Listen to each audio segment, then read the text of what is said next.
AFI, your financial North Star. All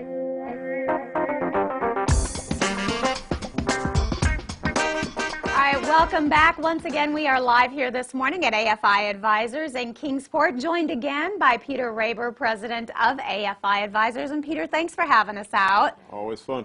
We've tackled a lot of very serious questions, and you know, money is usually very serious business, but we're having a little fun this morning. Fun is always more fun. I like to kind of say it that way, but no, absolutely. There's a fun side, but you know, you got to have the good and the bad. So yeah, so we're learning some things today, and important things. These are questions that you get. You were saying usually at the end, after you've tackled all the big stuff, right, they come and say, hey, by the way. And so one of the things we want to talk about, I love this question. It says, since our U.S. government prints all of our money, why don't they just print enough to get us out of the national debt? Which I will say, a lot of times we'll get that, especially from like kids like in junior high when they're kind of learning about the whole process. It's like, well, if we make it anyway, why don't we just make more? Right. It's the magic wand answer. You know, if I could just magic it away, what would happen? The reality is there's nothing stopping us from doing exactly what that is. Yeah, we could print $30 trillion, which is our current national debt, pay off all of our debts, and be debt-free. The problem really then is exactly what we've seen this year is inflation. So if you put that much money into the economy, we've seen what happened last year and this year where we put about 5 trillion excess dollars in, and we're seeing all these prices go up. So take that times 6, and you can imagine what you'd be paying for, you know, gas at the pump, and you know, iPads would be back to being $2,000 and things like that. So all the prices would come up, and that's the short answer of it is just inflation would be tremendously high, but we could wipe it all out with a magic wand. Just do like rub the lamp, get the genie to come out, and we go with it. Print some more money.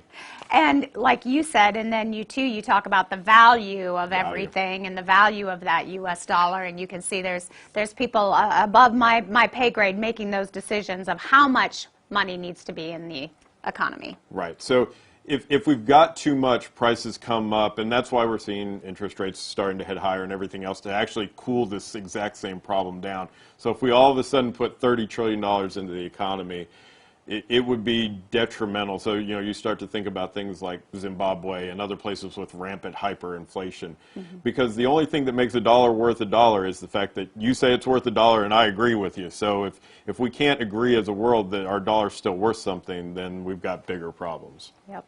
All right, our next question, where did the term Wall Street come from? Wall Street.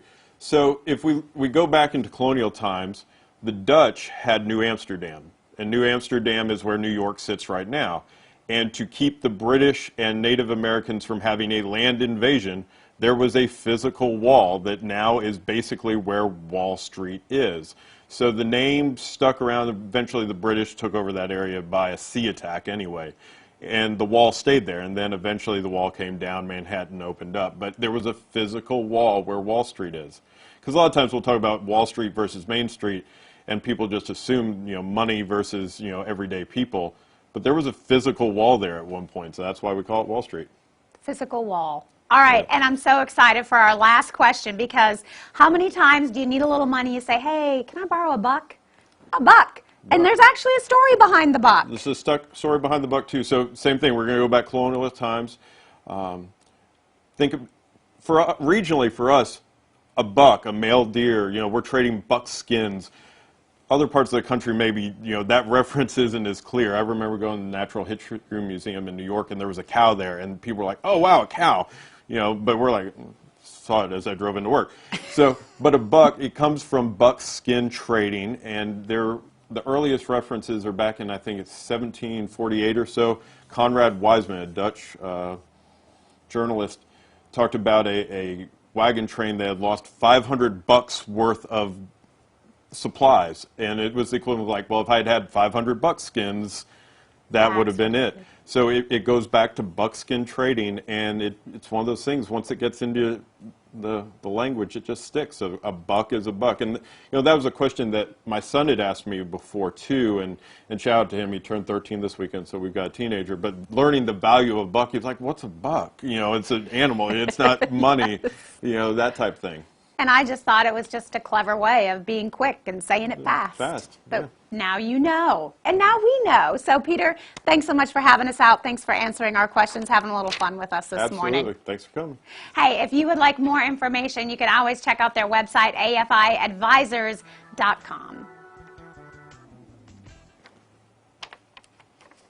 By AFI, your financial North Star.